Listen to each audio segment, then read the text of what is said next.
And we're live. Hey, everybody. Welcome back to Joystick Maverick. This is episode 16. I am Ernie Hawkins. Joining me, as always, is Dominic Irvin, and we are your hosts.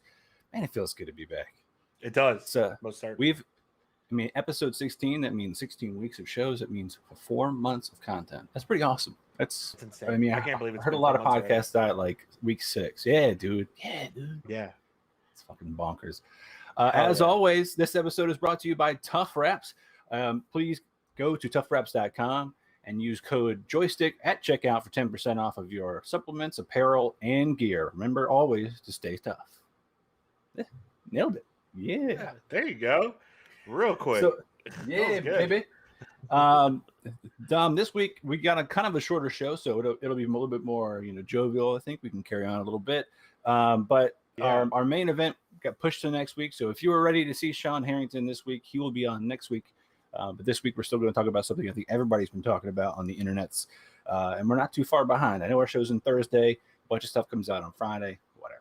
We got it within the week. Right. First up, though, in the state of gaming, we're going to be hitting the major Indie World Showcase. It's so cute. It just dropped out of nowhere. It's so cute. I didn't even know this was happening. Nope, neither did I. So at least there was a bunch of stuff about Nintendo Switch, and at least Mahaffey was kind enough to put together some show notes for us. But there was a bunch of stuff announced. So I'm going to read out the titles at least, and who the production library is. If you want to talk about any particular one, we should definitely dive into it.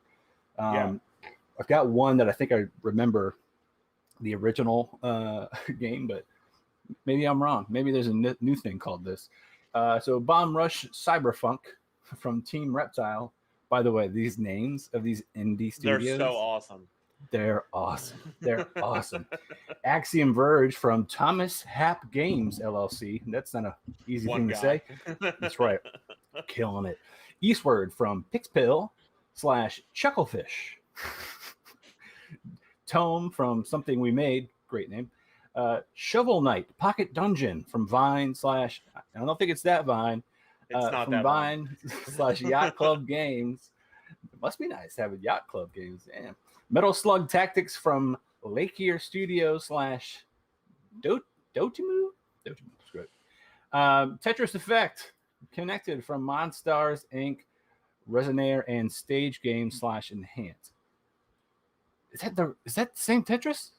The Tetris Tetris? That's like one that we're going to talk about because that's like my favorite Tetris game of all time. Tetris. Interesting. Okay. Far Changing Tides from Okamoto and Frontier Foundry. Loop Hero from Four Quarters / Devolver Digital. Boyfriend Dungeon from Kit Fox Games. That's my game. That's so awesome. And then Necro Barista Final Pour from Route 59 / Coconut Island Games. That's those last two are the funniest names to me. Islanders Console Edition from Grizzly Games / Coatsink, and then finally to round it out, the Garden Story from Picogram and Rose City Games. So let's jump back up to where we were at. Tetris Effect. How isn't Tetris a Nintendo property? And then how did they get the rights to even name it similarly? Or is there like Nintendo's like there's no way you're gonna have brand confusion? I don't think Tetris is a Nintendo property. I think it's an Atari property. It's probably true. It's definitely probably true.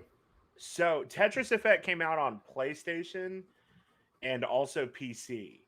And it's really cool. So it's like I never played the multiplayer mode, which it looks like they have a multiplayer mode in this one. But I played the single player campaign, which you would think like, how does Tetris have a single player campaign? But it's this really beautiful imagery and really incredible music. And I played it in VR. It was like one of the only games that I ever played in VR.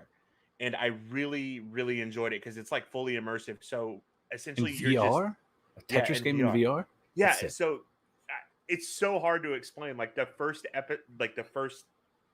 level of the game, you're doing your Tetris things, and there's like whales like coming in, and the music's playing, and it switches scenery and all that stuff. And then the next level, has like an Asian theme to it, and it's really cool. And you just keep going and going and going, and the music is so satisfying and so calming that you're like, all right, cool. I'm just gonna play Tetris for hours. It's really good. You would imagine like a whale, or I mean, music is fine. Music is music. All games have it, but like a whale randomly showing up is going to definitely take away your concentration on where that block fits, and then trying to get that 4-line Tetris move. Like, especially if it's competitive. So that's pretty interesting, man. Did you ever? So do you have a Switch? I do not. Okay. Maybe I'll get that OLED edition and be that guy. Yeah. Just jump in right at the end. I got OLED. The other Tetris game that's out for Switch, Tetris 99, which is it's free, and it's like Battle Royale Tetris where you play against 99. It's 99 players, and you have to knock each other out. That's really good too. But Tetris Effect is good if you just want to hang out. Shout out Joe Dix from the Free Cheese podcast, because he's the one that put me on to Tetris Effect. Nice. Yeah. Joe Dix. Joe Dix, yeah. Great name. Joseph Dix. Fantastic name. Awesome. The next one, all right, so you Boyfriend Dungeon from I don't know. I don't have nothing about Boyfriend Dungeon. I'm just gonna read the plot for this one, and then the same thing for Necro Barista Final Pour. So the first one, Boyfriend Dungeon, is this heartfelt dungeon crawling dating sim. Use the in-game cash you earn from fighting monsters to woo your weapons on romantic outings. What? Hell yeah! Multiple combat styles just mean more cuties to forge relationships with. Boyfriend Dungeon launches for Nintendo Switch later today. So evidently it did come out today, supposedly. So that's hell yeah! I should download it. I wonder how much it is, dude. It's like you know what? I'm not really crushing it on Tinder or Hinge or Bumble or whatever those dating apps are, but I know I'm gonna find my boyfriend in this dungeon. On Boyfriend Dungeon, dude. Max level. Hell yeah. Necro Barista Final Pour. This synopsis: in a story about coffee and death, this anime-style visual and novel. Okay. Follows a dynamic cast of characters as they navigate a fantasy Melbourne's coffee culture. Like Australia, the questionable ethics of necromancy and the process of letting go. This expanded director's cut of the original game features new story content and remastered visuals. There's even a new studio mode where players can create their own dialogue and stories. Necro Barista Final Pour will launch as a timed console exclusive for Nintendo Switch also later today. So nice. Looks like a lot of these came out today. A couple of these got punted. Tetris Effect isn't coming out until October 8th. Which kind of sucks, but at the same time, that's pretty dope, man. I think one of the things I do like, and we've talked about this on the show a lot, is when the individual little indie, I say little, no disrespect, man, like the little shops get their shine, right? And even with shows like ours or Summerfest and things like that, there's definitely an audience for people that want to play the I guess the not like shiny glossy game, right? The one that's like. And then the funny thing is, like, there are people who line up around the block for Cyberpunk 2077 and then like get totally disappointed. And then shit on it for 6 months because it's not what CD Projekt Red said it was going to be. Yeah. I mean, beggars can't be choosers, man. Yeah. But that's the big thing for State of Gaming this week. I don't have anything crazy I'm playing right now. You know what? Right now, this is kind of funny. We're going to talk about it later on in the episode here, but the biggest new character in Fortnite this week is Free Guy. A shirtless version of Free Guy with a good guy dance that people have already made the Deadpool avatar do. So that's even more Ryan Reynolds Inception there. I love it. I'm enjoying it. Superman got released, at least the version of Superman I like, where he looks like New 52. No red underwear, just straight up all blue suit, dope. Kind of high collar. It's just sweet, dude. I am. Yeah. Okay. No, I was gonna say. So you're still playing Fortnite ish? When I have time. I mean, it's like I said. I booted up and like those. I'm sure you've seen the TikToks, the Instagram stories, whatever, where like somebody just presses the Xbox like controller light, and you hear the for the Xbox in the background, and then you hear a significant other like, "What the fuck are you doing?" It definitely happens every once in a while. At least Michelle's polite enough just to give me like a like a laser glare. Like, I just have to dodge the beams. But no, I mean, I'm more or less just like worried about the one time I do have a chance to play and like Margot's asleep, Michelle's doing whatever, that I can hit that button and it's just already up instead of me waiting for like a massive download and then the baby wakes up in the middle of the download. Yeah, I know that nightmare hellscape's coming and I'm going to try to dodge it as much as I can. Just got to turn it on. Just got every once in a while. But I digress. What are you playing, man? Fuck, I've been playing World of Warcraft. I'm back on that bullshit, like heavy. Bro, I'm telling you, people that are watching your streams, they love your streams. And I encourage people who watch this show just to tune in, even if it's just for the way Dom kind of like heckles like the screen. I think whenever you let your internal monologue kind of come out, that shit's hilarious. And then of course we have people like Jake and Joe and Jake may join and play along with you every once in a while. Or that was a good time. Before Blizzard fucking patched time walking dungeons so you don't get a bunch of XP. I know. It was bullshit. I think he's excited about playing the new content though. So I'm stoked to get into Shadowlands. You're up. My Demon Hunter is in heroic gear because I've been playing the shit out of this game, and my mage I just did normal Sanctum of Domination today on my mage, and it's the alt luck of the draw where your main character doesn't get shit. Like I'm still in raid finder weapons, and my alt got a normal best in slot weapon literally on its first run, and I'm like, well, that's typically how that goes. I would love to know if there was like really like an algorithm at Blizzard that's like, you got to get people playing with more characters, more tunes, and this is how we do it. Everything on my main is like 235 to 249 or 250 item level, and my two weapons are like 213, and I'm like, fuck, this is terrible. Damn. But I've been playing that. I've been playing Diablo 3 again. Season 24 is out, which every season of Diablo seems like it's the same season because they don't keep adding shit. Like they're like new transmog sets, and I'm like, that was the same shit that it was last season.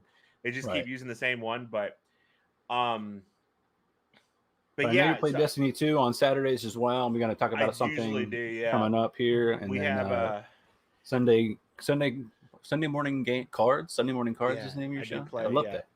That shit's fun. That's just a quick stream where I drink a cup of coffee and play and get my ass kicked in Magic. And there's new stuff for that coming out. There's also new stuff for Destiny 2 coming out in the next 2 weeks. So a lot more content there, which is really awesome. But other than that, I not much. I mean, that sounds like a lot. Like it sounds like it's I'm playing definitely a lot. not a little. It's not a little. I'll give you it's definitely not a little. But no, man, I'm definitely happy you're keeping up content, and I'm loving that you're still digging the show. So let's keep it moving. This is great. Yeah.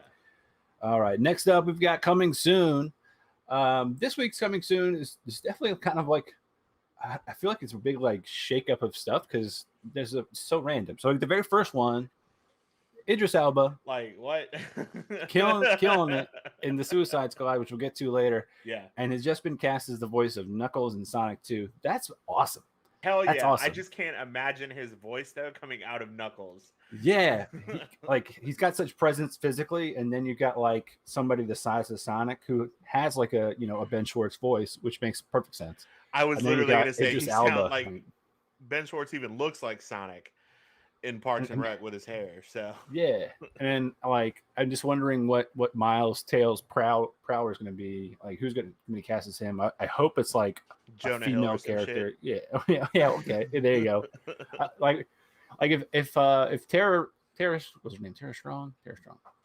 She can do Tommy Pickles, and that one lady does Bart Simpson. I think there's a mix there that sounds a little playful, but we'll see how that casting goes. Right now, Ben Schwartz is Sonic. Idris Elba is now Knuckles. And I enjoyed the first movie with Jim Carrey as Dr. Robotnik / Dr. Eggman. It was very playful, and I think my favorite part was just the revolt against the initial model for Sonic and how the studio is like, yeah, we're not gonna. Yeah, I totally forgot about all that. Like that first trailer for Sonic came out, and everybody was like, "This is horrible." We're like, remake what the fuck movie. Is this guy? Like, he doesn't even look real, anyways. Why are you changing the model of a classic character from over 30 years of content? Freaking ridiculous.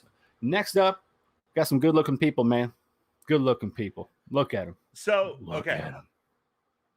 Catherine Zeta-Jones, so people who are listening, it's the Addams Family for Netflix. It's called Wednesday, and it's told from the story of Wednesday Addams. But they casted Catherine Zeta-Jones as Morticia Addams, which is spot on.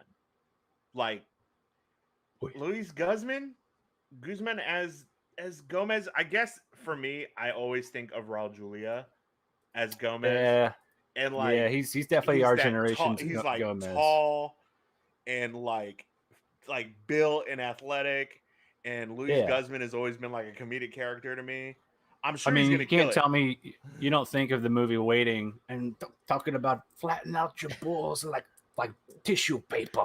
Do you see the veins? Continental with Oriental.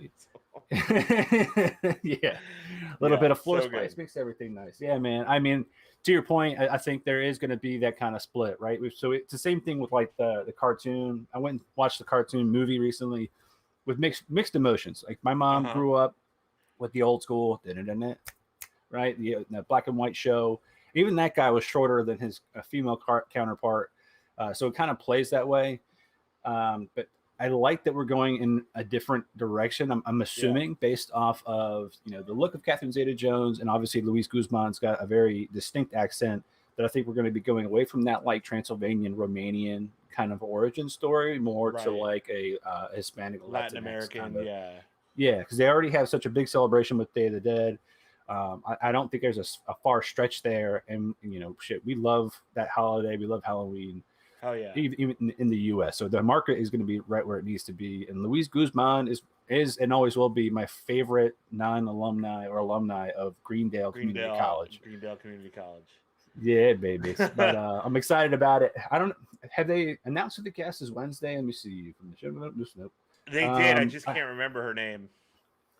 See, I'm hoping. I think a lot of people are like, why couldn't it be still what's her face? Christina Ricci. Yeah, Christina Ricci. Old. Yeah, it's not going to work with these parents' ages here. She's supposed to be a teenager. I mean, granted, she never ages. That girl is like a vampire. Right. Her, Keanu Reeves, Anderson Cooper, like they just don't age. But I'm excited to see what comes of it. Obviously, Tim Burton. When was the last time you saw Tim Burton anything without Helen Bonham Carter or Johnny Depp in it? Michael Keaton's Batman. I don't think either of them are in it. Yeah, or Nightmare Before Christmas. Like Coraline is Coraline. No, I think Helena Bonham Carter's in Coraline. No, she was the mom, right?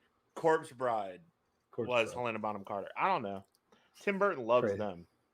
Yeah, he's you know what? If he's gonna do it, he's gonna do it. Well, hell yeah.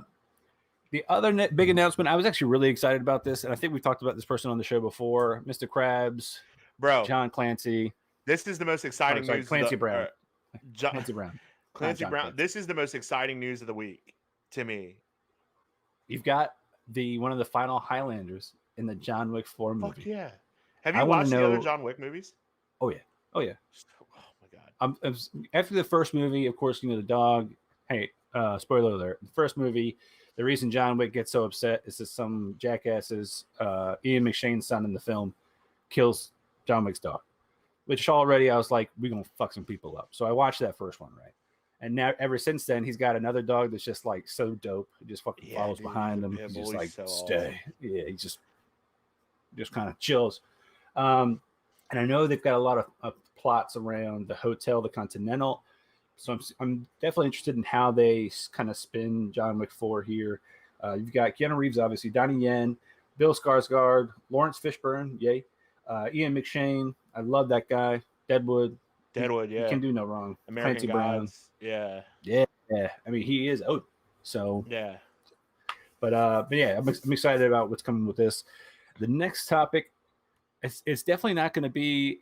It's got star power, but it's not coming until 2022. I'm a little upset about it. A little upset. I didn't want to wait too long. I can't believe that this got pushed back again. Got punted. They're gonna be those kids are gonna be adults by the time this season. That's what I'm saying. And I feel Millie bad. Bobby Brown, I think is already I think she's 18 years old already.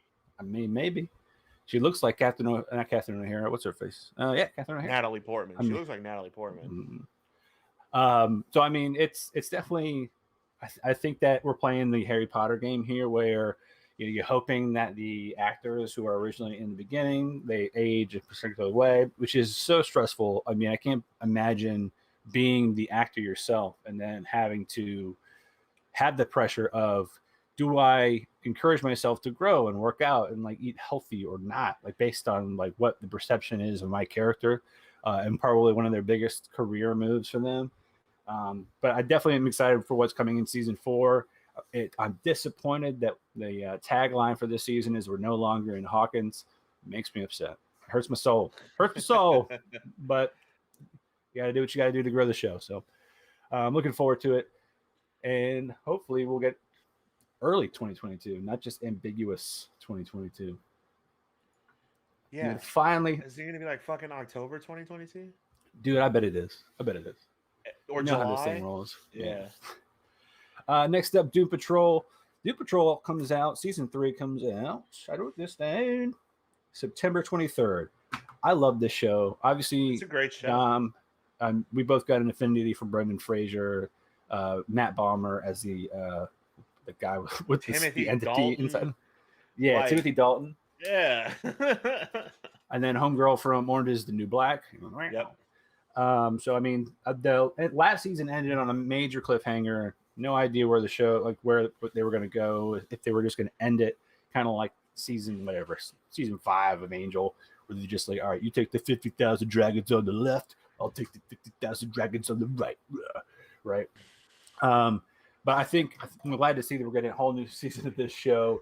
That first season, when it kicked things off with Alan Tudyk, I was in. The minute I heard his voice, he's got the Alan Tudyk bump, and it's there for a reason. So fucking watch, dude. Yeah, watch me fly. All right, my favorite, my favorite round. I'm gonna go up and read the full, the full headlines here. So here we go. Actually, I'm gonna go with the condensed version. I'm gonna go with the condensed version from Mahaffey. Thank you, Mahaffey. Once again, man in the booth, saving the day. All right, today's lightning round. PSVR 2 specs. Basically, it sounds better than it should. Diablo 2 Resurrected open beta dates announced. Didn't they already do this game? Blizzard lawsuit may change toxic culture. Yeah. You know what? I don't think so. Potential character return in the latest Destiny update. Wait, what? That's all here. Yeah. And that's all coming at you from here on Lightning Round. So I know we want to get into Destiny, but I got to say my 2 cents real quick on the Blizzard lawsuit. May change toxic culture. Sure, it will change it. I don't think it will destroy it or eradicate it. It might marginally disrupt it. And I'm not saying that we should keep it. What I'm saying is it's going to be tough to they did have police that, right? Like they did have 2 high-profile firings this week.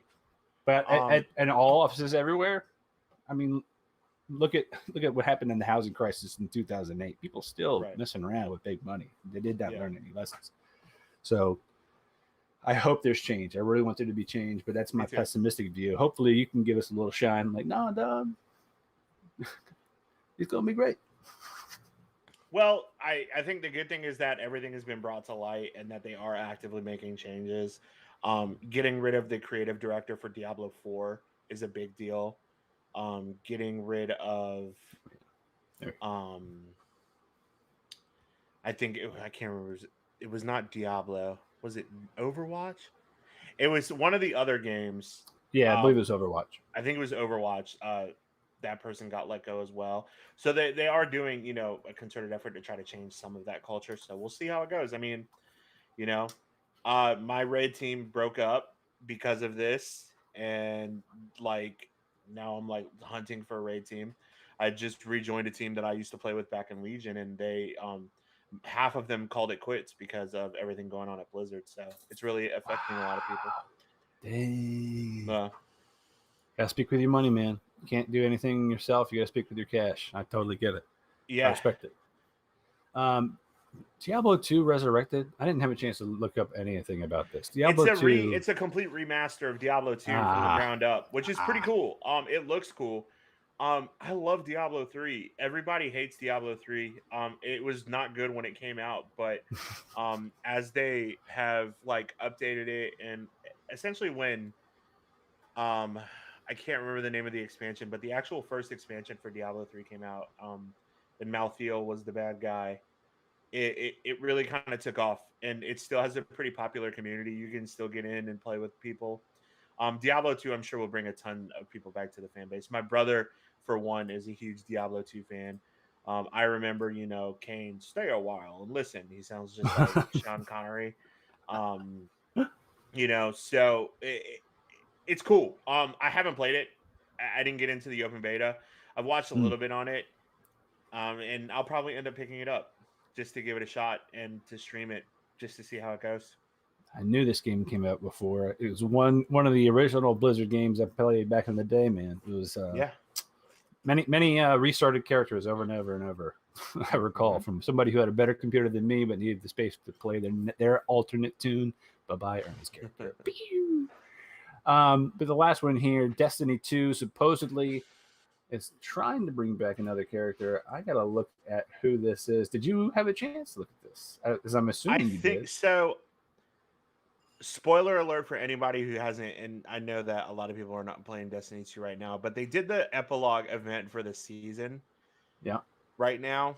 And I watched the cinematic this week. I've actually been off Destiny 2 for a couple of weeks at this point, just because I need to take a break before the next season because I'll get burnt out. But it is Mithrax. Okay. Who's that to the Mythos? I'm not sure if you for those of us at home. No, so Ikora Ray's the war. She's the Warlock Vanguard. Okay. That's it. Yeah, so she's the Warlock Vanguard. She I haven't played the game. I'm trying to pull me. I'm pulling on you. Oh no, sorry. I could. It kind of got choppy a little bit. I couldn't hear you. No, Ikora Ray's she was one of the original cast members of the game. So it was Ikora Ray, Zavala, and Cade Six. Cade Six died at the beginning of Forsaken. That was played by Nathan Fillion. That was his character. Which is interesting. 2 of the 3 main characters were played by cast members of Serenity and Firefly. Nice. The Ikora is played by not now, even though she sounds just like her, but it's Gina Torres, nice. who was Zoe in Serenity and Firefly. She had played Ikora. I think they have a new voice actress now, but it sounds just like her. And then Zavala is played by Lance Reddick, who is the gentleman from John Wick. Karan, the front desk attendant from John Wick. The Continental. Nice. Oh, that's awesome. Yeah, that's a good voice cast. Yeah. So Ikora's been absent for most of the last year and a half of the game. And she kind of appeared a little bit in the beginning of this season, and it's cool to see her come back. There's been a lot of speculation that they're going to kill her off in Witch Queen, which is the next expansion that comes out early next year. Damn. Which is probably why they didn't get the big bucks. Like, we're gonna get somebody that sounds kind of close. That's smart. Yeah. Next up, we've got a word from our sponsors. Wait, no, who did this to me? How dare you? Next up, we don't have a word from our sponsors. Ignore this. Ignore this if you're watching at home. Next up, we've got new releases. Actually, I like this new release, this one and the next one. I don't know if you got a chance to watch it. I haven't gotten a chance to watch What If. I want to hear about it. I've read a little bit about it. I'm gonna watch it this weekend with my wife. There you go. Because I know that the first episode's about Sharon Carter, right? Yeah. She's in this version of the universe, she is Captain Carter. And what I like about the show, so I won't give you too many details about the episode because it is just too awesome not to watch yourself. But however, what I like about this show is that it's a tie-in between WandaVision and Loki. So WandaVision kicked things off with this new phase We right at the end of that episode or that series, we see WandaVision becoming the Scarlet Witch, one of the most powerful beings in all creation. And then we've got in Loki, we've got the Loki variants. You've seen the last episode of Loki, right? Yeah. Spoiler alert for those who haven't seen Loki. Skip ahead 5-10 minutes.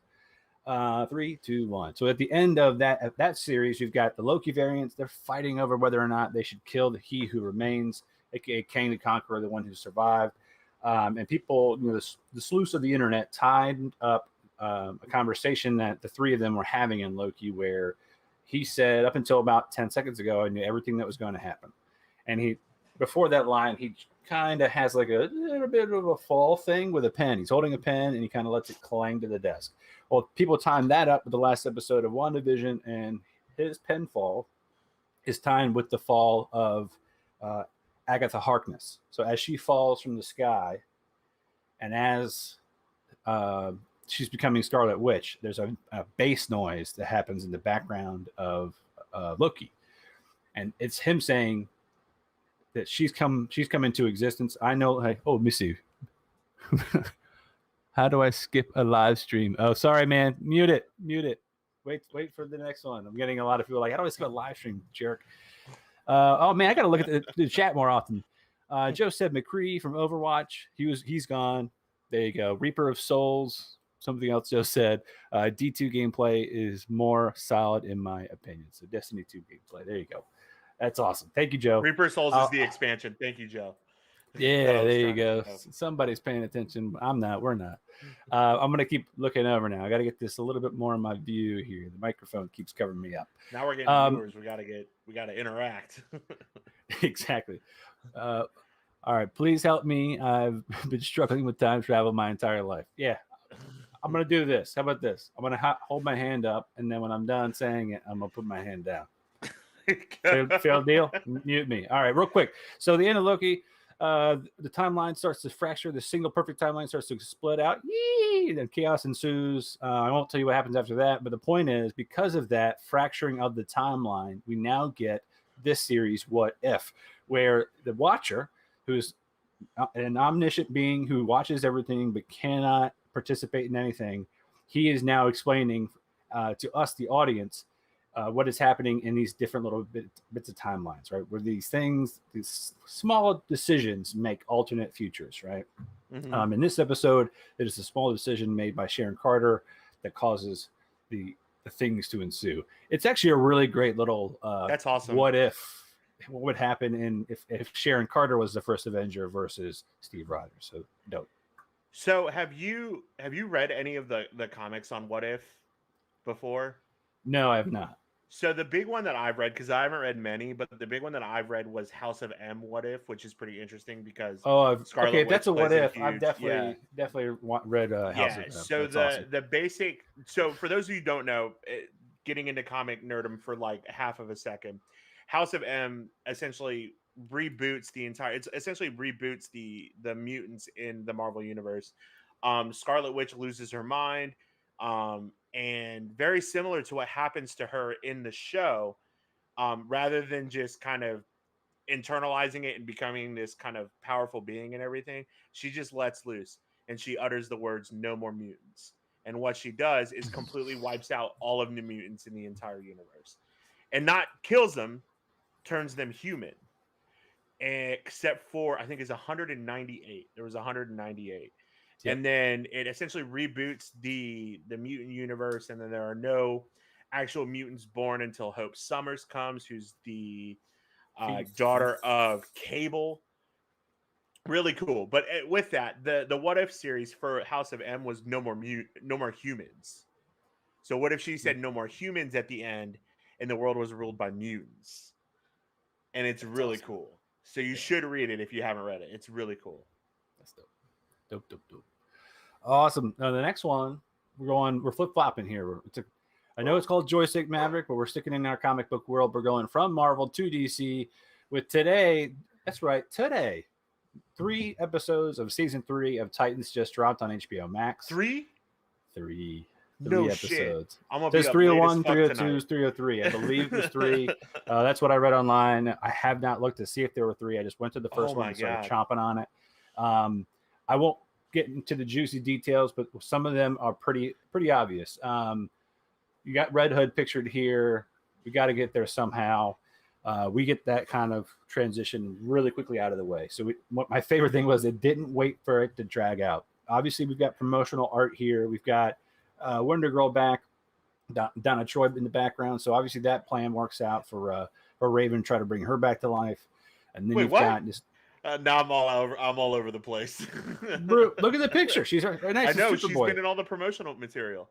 Yeah, That's it's like, insane. how are you gonna like spoil the show? She's Yeah. standing there.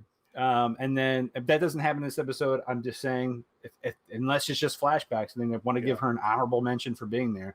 Barbara Gordon hanging out on the left, chilling in that wheelchair. She is Oracle. But the whole episode, I've only been like 20 minutes in, man, and it was already like, oh, like just I got jazzed up. I got super jazzed.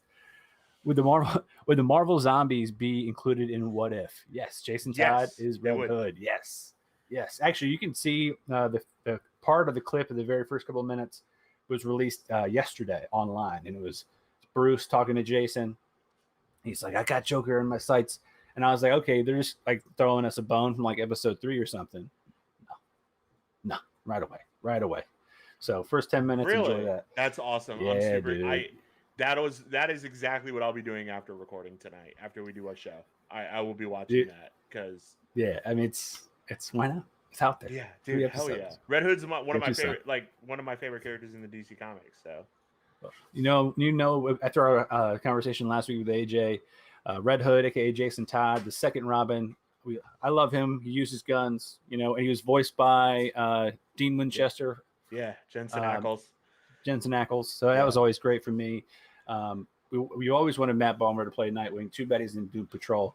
But I'm excited to see what happens this season. And we get, obviously, an introduction of a third Robin that's been spoiled out there for everybody because casting rumors and stuff. Yeah, which is dope.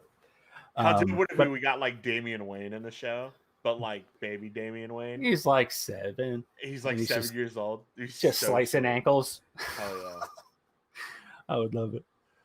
Oh, I like... Joe, did you not know that Jason Todd is Red Hood? Did we just spoil the shit out of that for you? Come on, we did. That's. I'm sorry, man. I think it was 1986. There was a comic poll that was sent out in the back of one of the issues of DC Comics of should Jason Todd live or should Jason Todd die? And it was the first opportunity for the audience to actually vote on what would happen in the story. And unfortunately, I hate to say it, it was resounding yes, he should die. And they wrote it in the story. Antics ensued. Here we are years later, Red Hood. I love this action booty pose though from that character in the shot. If you're watching at home, yeah, he's like sticking his ass out for sure. Definitely pushing it out. You know, I love equal opportunity. I don't like stereotypes. Stick that booty out. Next, another new release. It technically comes out tomorrow. Free Guy. This I want to talk about this one in particular. I talked to Mahaffey about whether or not this could be counted as a new release because it is coming out tomorrow. Technically, it's coming soon, but I wanted to talk a little bit about it. And I'll remind everybody, this is the movie where Ryan Reynolds plays a bank teller who discovers that he's actually an NPC inside a brutal open world video game. Kind of a basic plot. It's got Taika Waititi. It's got Lil Rel Howery. What up, bro? It's got Joe Keery and Jodie Comer. I think this is going to be super fun. Yeah. I feel like they've been marketing this movie for like 2 years. Yeah, but I'm not seeing like an over drenching of marketing. Yeah. At least I haven't, which is making me think that it's going to be good. I didn't know that it was going to be potentially like a Disney property. Really? Yeah. So one of the things that Happy shared from an article on Screen Rant was about the fact that it was not going to get a Disney Plus streaming release, at least not for a little while. It's something close to like 45 days. At least 45 days. That's crazy to me. And I can see, given the heels of what happened with ScarJo, right? Talked about how she was basically her chunk of money was cut into because everybody during the pandemic bought massive TVs and 4K everything and speed out the wazoo. Because they couldn't go anywhere. I don't have any TVs. Well, you already had it. Yeah, no, right. I don't have any TVs yeah, in right. the house. Yeah, just don't dox yourself, okay? Every episode. But no, so I mean, that makes total sense. Why would you go to wait in line, do the popcorn? I love the experience of the movies, but nostalgia is nostalgia, right? It's a fleeting feeling. You feel it for a bit and then you go away. And I don't think Disney knew the power of watching it on Disney Plus. Maybe they did with Mulan. I mean, I can't really say with an educated guess how popular that was. I don't think it did either. But with this, they're not doing a rollout into theaters. And Double Down, they announced today that officially Shang-Chi is only going to be a theater release when it comes out on September 3rd. I don't think you'll ever see a Marvel movie on Disney Plus day and date again. Unfortunately, I know that was a big draw for a lot of people, especially with you having a newborn. Yeah. You know, not to mention everything going on with COVID, but you having a newborn and being able to watch that day and date. I don't see that ever happening again. And I think after everything with the Warner Brothers, I don't think anything Warner Brothers past Dune and is going to come out on HBO Max. No, I mean, I totally agree, man. And I think, you know, we could play conspiracy theory all day here. And like, oh, did the confrontation from the Scarlett Johansson lawsuit, did that cause some friction? And instead of that Disney, the Mighty Mouse, changing their ways, did they go, watch this, and just pivot? They go, we're gonna fuck with all your friends too now. Like, oh, you gonna come with us? Guess what? Your peeps over here, they got movies coming out too. And we're going to sprinkle a little extra cash on them for being cool about it. Like, you can't tell me that there's not a little bit of vindictiveness in the world of business. Although we all wish that corporations were, yeah, brother, he's not a robot. My favorite little thing, I think it might have been Joe, not to call you out specifically, Joe, but it might have been you. Who told us about a meme, or it might have been Sam. It was like, now, oh yeah, you want your money? This is the funny part. This is where you don't get any. I saw a TikTok. It was really quickly. It was like swapped out, and on at the end of Black Widow, there's a scene, and I won't say what's happening in the scene overall, but instead of saying somebody's name on it, it says Scarlett Johansson. That the other actress is standing there, and instead of somebody walking up and she's like, "You're not supposed to come to me on my vacation day," or whatever she says, it's a Mickey Mouse terrible costume, and it's like, I don't give a shit, bitch. Like, guess what, motherfucker? You want this? You want to be the new Scarlet? You want to be the new Black Widow? And yeah, shut your mouth. I'll come out here whenever I want to. And it was a good minute. I got to find it and I'll share it. It was jacked up, but. Again, Disney will probably never sponsor our show, let alone allow anybody from that entire organization tree to be on here. But whatever, this shit's hilarious. Too funny. All right. Now, a word from our sponsor. Do you not want to go to multiple places to get your workout supplements, your apparel, your gear, your belts, your knee braces, your wrist straps? Say no more. Go to TUFFWraps.com and enter code joystick for 10% off your purchase. Hey, you want to just have somebody tell you what workout to do? You don't want to have to learn new moves and feel like an idiot. You just want to be able to pull it up every single day, have a video accompanied by what the rep is, what the set is. You know what you should do? You should go out to TFT Daily and download it and pay $7 a month, and every single day you get a brand new workout. Every single week, a whole new set. It's just that easy. If you can pay $10 for a 6-pack of craft beer, you can pay $7. I don't know where you're paying $10 for a 6-pack of craft beer, but all right. I'm just, well, you're in Maryland. Well, yeah, I'm in Maryland. You're in somewhere else. You're not here where I'm at. Yeah, I'm in the continental United States. Maybe you're in Alaska. Costs more money to get beer there. But no, Tough Wraps, love it. I still love that answer from last week from AJ. When we asked him what is the actual flavor of Tiger's Blood pre-workout, and he said only Charlie Sheen knows. I don't know if that joke's still relevant, but I thought it was great. All right, this week's final round, the Suicide Squad. Yeah. This was awesome. If you haven't seen the Suicide Squad, go ahead and hang up the phone. This is the last topic we're talking about. There's going to be spoilers everywhere. I need to have a spoiler button. I know we could do that in this thing. I haven't done it.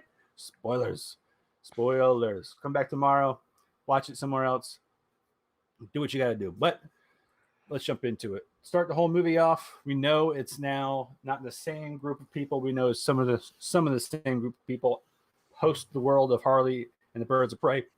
This was fun from start to finish. Most certainly. I mean, the opening scene where Rick Flag, Harley, and a couple of other people who shall not be named are attacking a beach, and just the complete chaos that ensues from that. Like not knowing whether a character could swim when they were heloing into the water to encroach on the beach. Watching a particular actor just, we already said spoilers. Watching Pete Davidson run out like, "Hey guys, it's me, I called you," and just having his face blowing up. So good. Awesome. And then of course we got Michael. This is my favorite thing. So we actually, I'm going to pull his name up because I totally butchered it last time. What did I call him? Like Mano Dano or some shit. What is his name? It's right here. It's on the tip of my tongue. You did such a good job finding it. There it is. Boom. All right. So James Gunn to me is definitely like, he's in the realm of Judd Apatow, Peter Feige, where, they have actors they like, and they're going to shove them down Hollywood's fucking throat regardless. So like Judd Apatow, and he had that bomb of a show, Freaks and Geeks, which I adore. He made sure that every single one of those people in it got somewhere and got big. James Franco came from there, Seth Rogen, a litany of other people, Jason Spiegel. Yeah. James Gunn, is hooking our boy up, David Malkian. Malkian. That boy stole the show for me. Dude, he was my favorite. He also is in like every DC property right now. He's in the show Gotham. He's in The Flash. He's in Ant-Man as the Russian guy who does computers. He's in Dark Knight. So technically, that actor is in he's basically all over the DC universe. Yeah, he's in the Batman Long Halloween movie, animated movie that just came out, both parts. Yeah, it's insane. It's awesome. The other guy, obviously, his brother, I think his name's Sean Gunn, who always is like the physical actor for like Groot or characters like that. But this time he gets to play the character Weasel, which is fantastic. He even gets to play a human person part as a Calendar Man, which I can't even remember what Calendar Man's like superpower was, if any. Who is making fun of that actor, making fun of David. So like that whole. Oh, and also let's not forget we got Nathan Fillion in that bunch as the detachable kid, aka TDK. Him like popping his arms off, and then they slowly creep up, and then they start slapping like army soldiers is fantastic. And then they shoot his arms, and he's just like writhing on the ground, like "Oh my arms," because he can still feel it. That's just fucking hilarious. And then of course Michael Rooker, he's been in a bunch of films with James Gunn. And then with Nathan Fillion, he was in Slither, I believe, James Gunn's first film. Yep, that's like one of the main characters. So like you know what? Every time a director brings your friends along for the ride, that shit's fan-fucking-tastic. So you like the movie, huh? Yeah, dude. It was just... I did, yeah. It was a lot of fun. Like, that whole scene of just Polka Dot Man vomiting colors into the ground in the middle of the jungle, or like, what's his name? Nanawe, isn't it? Nanawe, he's being like bird. He's like, Nanawe, get off the comms. Like, the whole thing is great. And then of course the action, the visual effects for how Bloodsport gets all of his weapons and things like that is great. And then the dialogue between Idris Elba and John Cena is world class. I mean, I'm pretty sure John Cena must have been just like pumping to get a huge pump every time he was off screen. His veins popped like he was on roids the entire time, which we know. But like he was a Hulk the entire film, just being the perfect like I'm so blinded by my love of country that I'll be a dickhead if I have to. I have a really hot take here. Oh, it's a controversial opinion. Give it to me. I have now seen John Cena in 2 movies this summer, Fast 9 and this movie. If I never saw him in a movie again, I would not be upset. I do not like him I did not like him in this movie. I really liked the dynamic between him and Idris Elba. Like that was cool. But like I could have done without the whole Peacemaker thing. And like I honestly like, we were already spoiling the whole thing. The fact that they're doing a Peacemaker show, and it's like I don't care. It's just me. I don't know why. I don't find John Cena to be I find him to be more of a shitty knockoff of The Rock, and The Rock does it better. Like I just see that, But somebody said he was like a yoked out Dane Cook. Like that, I couldn't unsee that. That is a great way of saying that. So, but yeah, to your point, acting man. Form and if we're gonna compare like David Bautista's acting to like The Rock's acting, and people coming from that world, he's probably bottom of that list. Yeah, fair to say. Even Ronda Rousey was better, and she's a terrible actress. I want her to come on the show. You did great. Please don't hurt us. But no, I mean, I definitely enjoyed it because it didn't take itself too seriously. I mean, you had fucking Peter Capaldi as the Thinker, who essentially played the Doctor, but like an evil one from Doctor Who, with sonic screwdrivers coming out of his skull. Like that's pretty much what those were. I mean, if I was hoping for like an exact sonic screwdriver, like just to get the temporary licensing of one of the pieces, they did not. But I think it was definitely an interesting spin on the Thinker character, as well as getting Starro, who that thing was awesome. I'm sorry, a huge like so gummy bear looking star monster. So cool. Amazing. Starro's like one of the most powerful beings in the DC Comics universe, and like he just it's really cool. How about Taika Waititi as Ratcatcher 1? Way to slip that in. Ratcatcher 2, she was definitely the heart of this movie. I loved her. 1, she was great. Him just being like just slipping in, like, oh, here I am. I think it's kind of the same thing with like James Gunn. I think they've got like a good rapport. He's just going to pop into places now. He's going to be, not that he doesn't, direct and star in major roles, but I can see him being the kind of David Dasmalkian. Damn it, it's gonna be hard to say. The DD of a bunch of these movies. Obviously, we got Free Guy. He's in that. That's a hard-working dude, man. I mean, do you think that James Gunn's going to show up in Thor: Love and Thunder now? Maybe, but I genuinely think if James doesn't show up, Sean will. Sean most certainly will. Just because I think the Guardians of the Galaxy are in Thor and Love and Thunder. Yeah. So I mean, he's a Ravager through and through, so he's got to be slipped in there somewhere, and hopefully he's still fucking up that arrow trying to get, how about the fact that Sean Gunn was on Gilmore Girls as a like recurring character? My wife and I were watching Gilmore Girls like a year ago, and I was like, that's Sean Gunn. Like, he's like an actual character on the show. Well, I mean, he's got some chops, right? He's definitely in the business. He's hilarious. I know his face. That's random, though. I mean, granted, sit here and say that's random, and then you got like how many other characters? What's her name? McCarthy. She came out of that. Milo, can't pronounce his damn last name either. He went on to do This Is Us. That he was in Heroes. Ventimiglia. Yeah, sure.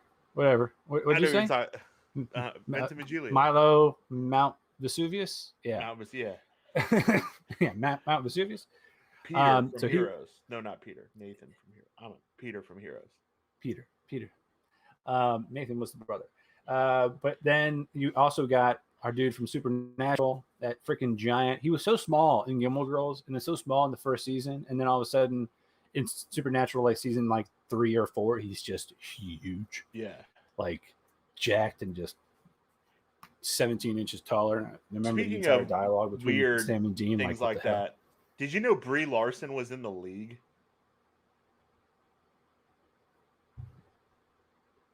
No. Right? Yeah. So I rewatched the League recently, and she's the au pair that Ruxin gets. That like moves in, and I'm like, that looks like Brie Larson, but like doesn't look like Brie Larson. And I looked it up. Crazy. Like, sure enough, it's fucking Brie Larson. I mean, it's funny when I see her pop into things. Obviously, Scott Pilgrim as that girlfriend. Yeah, across from Brandon Routh, and Yeah, Chris Evans is in that. I mean, there's a bunch of people, but still, that's random. That's funny though. Yeah, Brie Larson. I think she's. So how about she's? They started filming with the Marvels too, so I mean, we're gonna see a lot more of her. Yeah. How about Margot Robbie, essentially being the best Harley Quinn that's ever been? I think she's given into the role, and I wonder if the first movie didn't have like a medium reception, but she still had a lot of love for her rendition of the character, if it would be that way. You know what I mean? Like, yeah, she plays Harley Quinn like Tom Hiddleston plays Loki to me. Yes, where she genuinely loves being that character. It's definitely, I think it's a playful role, and I think that the more nonsensicalness you can bring to it, the better. And if you're an actor that wants to turn that on and off and like just be allowed to do whatever you think is coming in your brain on any given take, and if it's funny enough, they'll leave it in. Fuck yeah, man. It's like a dream job. But hey, I memorized some of these lines. Okay, great. Because I'm not going to remember all of them, that's for sure. Okay, now go ahead and just be goofy, you know, like hit people in the face with a bag. Like, oh, I'm sorry, I'm late because I was robbing a bank. Like, that's just that's a great opening line for her. Yeah. And it's so subtle too. After watching it the second time, that's when I heard that line. I was like, that's what she fucking said? Like, dang, dude. It's just like, oh, sorry, I'm late. I was robbing a bank. It's just kind of mumbling to herself. Or like that whole dialogue. The whole movie was great to me.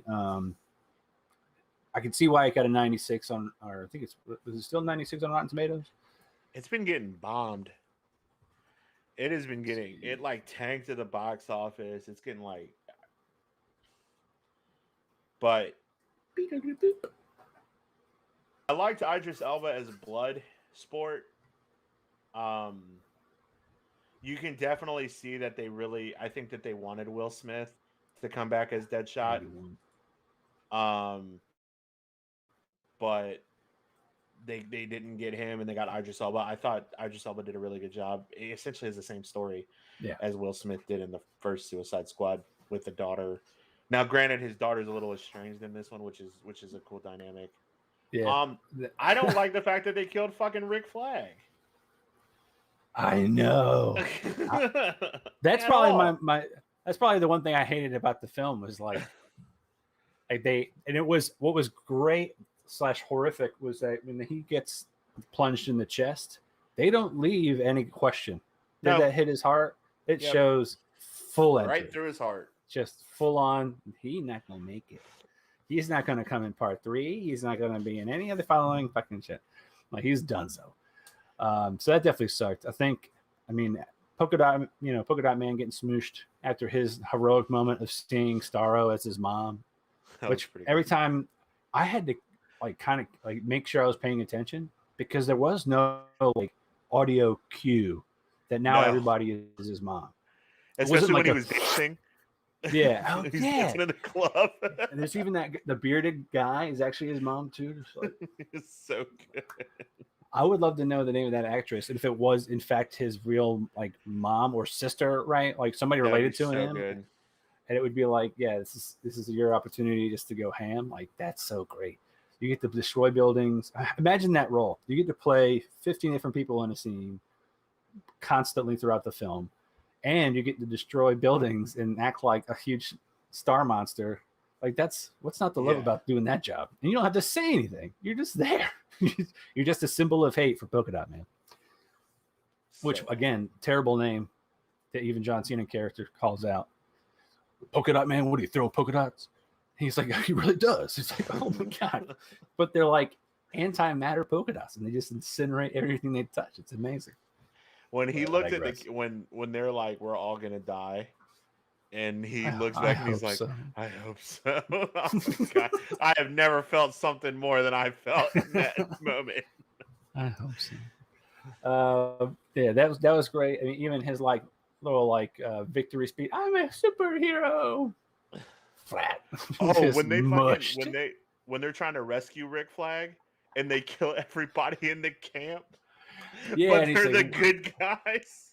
Yeah, like, what are y'all doing here? And they're like, coming to save you. And they're like, why did my people not notify me of your arrival? I'm like, we didn't see any people. They're all just destroyed, devastated. Yeah. It was good. It was really funny. That was so James good. Gunn is a masterclass in that, and I'm really excited that Warner Brothers has said he's gonna do more DC projects. I'd love to see him. I honestly would love to see him do Green Lantern, in a very similar to Guardians of the Galaxy, and just do like Hal Jordan's adventures or some shit like that. That would be really cool. Yeah, I mean, to be fair, a lot of Green Lantern characters, there's a seriousness to them, but at the same time, like, Guy Gardner is not serious at all.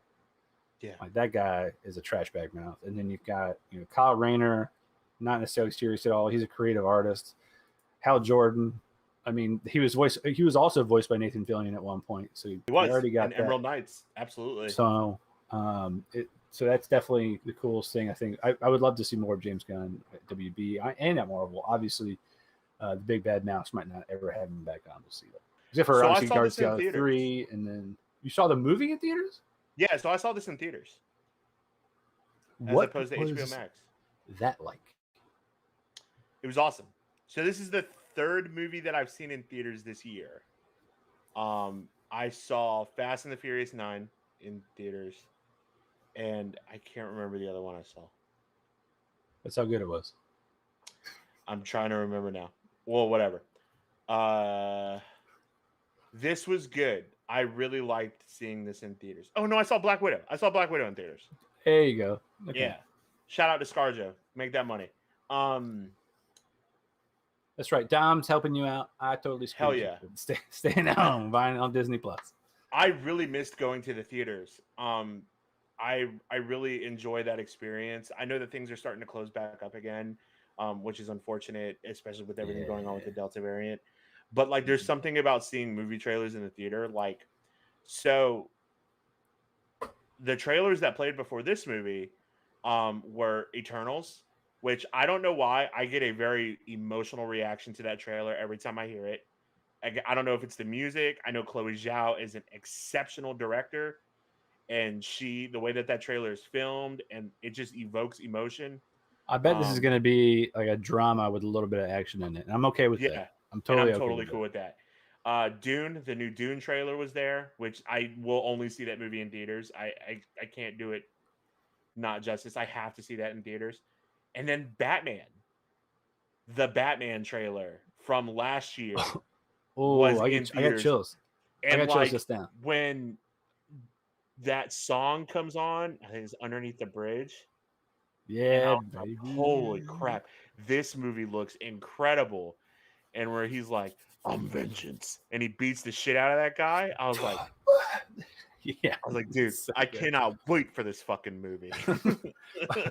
my favorite is like the difference between like the intro of this Batman's fighting style versus like, say, the intro for Batman Begins. There was a lot of like he's in that training facility with the League of Shadows, and he's getting hit with sticks and shit, right? And he's like, "Oh, I'm so nimble and balanced." This one, he's just like a street thug. It looks like that. He's just got like a lot visceral. Of anger problems. Yeah, just fucking yeah. So I can't wait. And so I saw those trailers before the movie, and I'm like, man, it's really great that we're starting to get these big blockbusters back. And like, that's what I'm hoping comes back for games as well. There's a lot of talk about a state of play from Sony coming out next week, where they're going to show off some big titles, and Gamescom is the week after, where it's like the German version of E3. But like, we have Suicide Squad, Shang-Chi's in like 3 weeks. You have Eternals after that, Spider-Man, No Way Home, and Top Gun Maverick, and Dune, and all of these movies. And I'm like, shit, hell yeah, I'm really excited for all of this because I love movies. And all these are coming out before the end of the year, right? Yeah, like, all of these are coming out before the end of the year. September, October, November, December. Like this, we're not like, usually we get like a lull in October, November for like all the like rom-coms and things like that. Like it's and now, but if they close things up again, we're fucked. It's gonna suck. All I can think about, Ernie, is the fact that you told me that Titans has 3 episodes that came out today. And that's dude, all I it's so good. It's already better. Okay, you remember how we said talked about last week how season 2 had so much more like money put into it? which is a better season. Season 3 already a better season, bro. Fuck, dude. I don't even want to tell excited. you. I'm watching it as soon as we get off here. I feel like you're gonna text me and be like, "Yo, bro, the blah blah blah with the in the blah blah blah next to the blah blah blah," and I know exactly what I'm saying. The blah next to the blah next to the blah, and I know you're gonna be like, "Dude, I'm in. I can't wait. It's definitely it's very comic accurate. Yeah, very comic accurate. It's good shit, and that's what I love. That's what I love about that show is that it is awesome. Well. It's that time again, my friend. End of episode 16. Hey, everybody. I know you know me, Ernie UXD, Ernie Hawkins. He's Dominic Irvin, L Diz on social. But do us a favor. If you are listening to this on a podcast, subscribe, like, whatever you got to do. Leave a comment. These guys, they might not know what they're talking about most of the time, but at least it's kind of funny.